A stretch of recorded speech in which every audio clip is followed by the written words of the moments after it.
नमस्ते दोस्तों, मेरे इस यूट्यूब चैनल में आप सभी का फिर से एक बार स्वागत है। मैं सिन्नी शर्मा आप लोगों के समक्ष फिर से लेकर आई हूं अपनी एक नई कविता। जी हाँ दोस्तों, समय की कमी होने की वजह से वीडियोस डालना जल्दी संभव नहीं हो पाता, तो आज मुझे मौका मिला। मैं आप लोगों के समक्ष उपस्थित हुई हूँ अपनी वीडियो के साथ। आप लोग मेरी इस कविता को जरूर पसंद करेंगे, इसी आशा के साथ मैं अपनी कविता आप लोगों के समक्ष प्रस्तुत करती हूँ। इस कविता का शीर्षक मैंने रखा है हाउसवाइफ। जी हाँ दोस्तों, हाउसवाइफ एक ऐसा जॉब है ना जिसमें 24 आवर्स वर्क ही वर्क होता है, पर फिर भी हम कहते हैं कि आप क्या करते हो, तो कुछ नहीं, हाउसवाइफ हूँ। इसी कथन ने मुझे प्रभावित किया, जिसकी वजह से मैंने ये कविता लिखी है। आप लोगों को जरूर पसंद आएगी, इसलिए वीडियोस एंड तक जरूर देखें। आइए मैं अपनी कविता आप लोगों के समक्ष रखूं। हाउसवाइफ। यूं तो बताने की मेरी स्वयं की कोई पहचान नहीं होती, यूं तो बताने की मेरी स्वयं की कोई पहचान नहीं होती। कभी पिता कभी पति तो कभी अपने बच्चों के नाम से हूँ जानी जाती, कभी पिता कभी पति तो कभी अपने बच्चों के नाम से हूँ जानी जाती। क्या करते हो पूछने पर, क्या करते हो पूछने पर कुछ नहीं, हाउसवाइफ हूँ। बड़ी असहजता से अपना परिचय हूँ बताती, बड़ी असहजता से अपना परिचय हूँ बताती।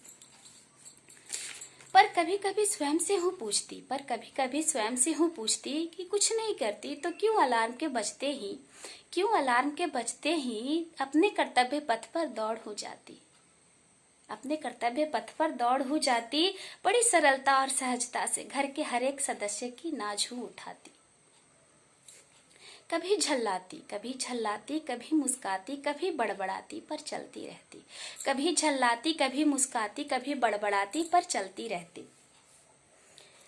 घर वाले के चेहरे देखकर मन का मिजाज हूँ भाप जाती, घर वाले के चेहरे देखकर उनके मन का मिजाज हूँ भाप जाती। छोटी मोटी बीमारियों का इलाज, छोटी मोटी बीमारियों का इलाज तो मेरे बनाए काढ़े और मालिश से ही हो जाती। किसके लिए क्या सही और क्या उचित है सबको हूँ बताती, किसके लिए क्या सही और क्या उचित है सबको हूँ बताती। और जब बात अपनी आती तो बिल्कुल लापरवाह हो जाती। घर वालों की खाने की फरमाइशें पूरी करने में, घर वालों की खाने की फरमाइशें पूरी करने में कुक बनने से भी बाज नहीं आती। और अपने बनाए खाने की तारीफें सुनकर इतनी खुश हो जाती, और अपने बनाए खाने की तारीफें सुनकर इतनी खुश हो जाती, मानो मास्टर शेफ की ट्रॉफी मेरे हिस्से ही आती, मानो मास्टर शेफ की ट्रॉफी मेरे हिस्से ही आती। और जब बात हो बच्चों की पढ़ाई और किसी खेल में भागीदारी की, और जब बात हो बच्चों की पढ़ाई और किसी खेल में भागीदारी की, उनकी जीत के लिए उनसे ज्यादा तत्पर मैं हो जाती। बिना किसी को जताए बस इतना ही कर पाती, बिना किसी को जताए बस इतना ही कर पाती।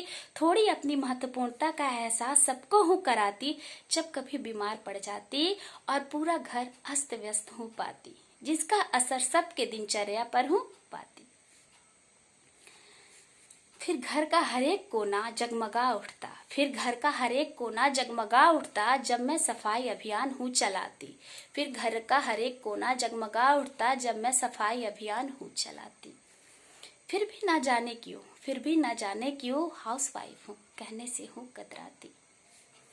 अपनी महत्वपूर्णता स्वयं को हूँ समझाती।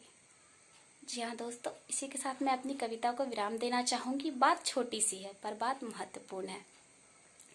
अगर ये सवाल आप लोगों के मन में भी उठती होगी तो प्लीज़ मेरे इस वीडियोस पर ज़रूर कमेंट करें, और मेरी वीडियो अच्छी लगे हो तो please like share and subscribe करें। जी हाँ दोस्तों, हाउसवाइफ का जो जॉब होता है ना, बिल्कुल थैंकलेस जॉब होता है। इसमें हम यही कहते हैं कि कुछ नहीं करते, हम सिर्फ हाउसवाइफ हैं। पर हाउसवाइफ बनना ईजी वर्क नहीं है, इट इज़ टू हार्ड। बहुत हाउसवाइफ जितनी प्रेम से और जितनी शिद्दत से अपने घर वालों का ख्याल रखती है, उसके लिए हैट्स ऑफ यू।